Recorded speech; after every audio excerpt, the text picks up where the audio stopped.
Howdy everybody, welcome back to the channel. I recently got to spend some time with Dave Montana of Hunter Rifle Works and Miles, a local rep from Sig who came by. And in this clip, they talk about the MCX and how it really shines in the 300 Blackout. Enjoy. All right, so we talked about the size. It's a car gun. It fits in a glove box. So we know, and there seems to be some fascination right now with like short-barreled rifles. I want to get shorter and shorter and shorter, but people don't realize is, like I said in that video, rifle, pistol rounds do their, damage by penetration and expansion. What sets rifle rounds apart is their velocity. So I know y'all make a 5.56 version of this, but your main focus is the 300 Blackout, which makes a bunch of sense. Let's talk about the velocities we're getting out of that barrel and how the heck you're doing it. So on the with the short-barreled ammo that Sig came out with here, you see in the white and black box, that's a solid copper expansion round for hunting or self-defense. And the great thing about that, it was developed off the Lavlaw barrel, which is a 6 3/4 inch 300 Blackout barrel. So unlike most ammo that's developed off a normal length barrel, this stuff was actually tuned for short-barreled use. Not only was the copper round annealed differently to get expansion for that short one. So not only did we anneal the copper softer so you get expansion of a short-barreled weapon system, but the powder and the load development in that was developed for this 6 3/4 inch barrel. So if you're using that anywhere between the Rattler length, which is 5.5 inch barrel, out to, let's say, even a 9-inch barrel like in the Lavlaw gun or the 9-inch Virtus, you're going to get great performance out of that because it is a load development for short-barreled platforms, from the bullet to the powder load. So if somebody took a normal, let's say 125 grain, commercially standard Blackout, they're not necessarily going to get the velocities that this would. No, sir, because the every powder, as anybody knows that does reloading or anything, powder has burn rates, and burn rates sometimes are effective in longer barrels versus shorter barrels. So with any properly developed ammo, if you're going to be running it out of a consistently short barrel or long barrel, one powder is going to work better than the other, whether it's a slow or fast burn rate and the design of the powder. So obviously, if you really care about getting maximum performance, we did the same thing with the 365 ammo in the 9mm cartridge, which was the same development. It was a powder that had a burn rate that was under 3 inches.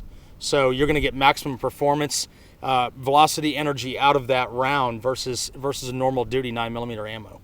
So because I know most people don't realize this, but most duty ammo is designed to be basically out of a 4-inch barrel, like a Glock 19. 4 to 5 inch barrel. Yep. So, Yep. Well, This is kind of interesting in itself as well because it was designed for this. These have a 1 in 5 twist, which is a much faster twist than most of the short guns. Yes.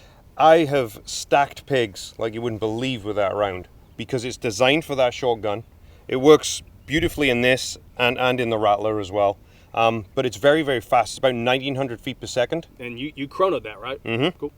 Yeah, I chronoed that actually just over 1,900 feet, 1950 to 1980. And that like right at that 2,000 feet per second, that velocity is what makes rifle rounds effective. So they're within that, that ballpark of effective. the old adage, velocity kills. Yep. So that's one of the reasons why. Like I said, that amazes me. People are, I want to take the 223 and make it shorter. I'm like, guys, that round, the M855A1, was designed to be shot out of a 20-inch barrel. That's why it was so effective. But yeah, Dave, I think you were the one one that gave me the report that was just recently published that people have no concept of when you shorten that 5.56 cartridge up to a short barrel, you're defeating the whole purpose of that cartridge. Whereas 300 Blackout, in that 7 to 10 inch range, shines in that barrel. Yeah, every 300 Blackout ammo on the market today that I've seen is fully burned at 8.5 inches. So this is why this is slightly different. But what's really nice about this versus like the same short barrel or even just a 10-inch barrel in 5.56 is they beat themselves up. To put that amount of pressure and that amount of PSI in a short barrel like that, those guns beat themselves up left, right, and center. This was designed for this. It's real soft shooting, shoots beautiful. It's not beating itself up at all. You get much more longevity out of this system.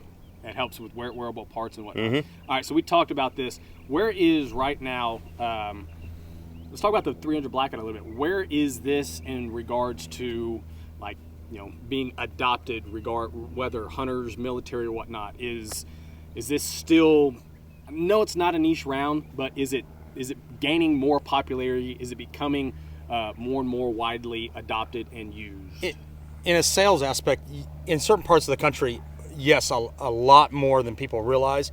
Certain parts of the country it hasn't taken off, but down here in the South, where we have a lot of pig hunting, from Florida, Georgia, all the way over here into Texas and in Oklahoma, the 300 Blackout round is actually a really popular cartridge. It has taken off. I would definitely not classify it as a niche round anymore. It is a full commercial round. Sig, as far as we're concerned, the 300 Blackout ammo, especially in the solid copper round, and then we have the new subsonic round, it is selling great on the shelves in at least the southern region of the United States. So, I mean, 5.56 is still holding on, but with the advent of a short-barreled platform that everybody's looking for, the 300 Blackout is where that's taking off. So. Yeah, so like that's one of the reasons why this makes more sense than a 5.56, because the bigger the bullet, there's more capacity in that barrel for essentially more burn rate. You can play the velocity game as well, and you can also play the weight game, because it's physics, right? So now with 30 cal bullet, it can be a lot heavier than a 5.56. One of the primary things that stopped 300 Blackout being adopted instantly was the cost. It was initially a really high cost. Something that's happened since SHOT Show, Wolf Ammunition announced that they're going to be bringing out their version. It's a steel case. This looks like a steel case because it's black. This is actually brass with a black coating. To denote the short barrel rifle. Wolf will actually be steel. It'll be that gray steel color. It's going to be real cheap. So Sig has come out with plinking ammo now too. A 125 grain FMJ round. It's affordable and designed because back not only maybe a year ago, anybody that went out and shot 300 Blackout, you were shooting match ammo. Yes. For your plinking ammo and just targeting all around goof off ammo. But now, like you said, multiple companies, including Sig Ammo, has developed FMJ ball ammo for general purpose plinking. So, yeah, and I think Dave even told me this. If y'all can see, that actually is head stamped Sig. So it's not a private labeled round. You actually do have your own ammunition plant. Yeah, Jacksonville, Arkansas. Yeah. Yes, sir. So yeah, so that it makes sense. 300 Blackout and a shorter barrel. I mean, great self-defense round, truck gun.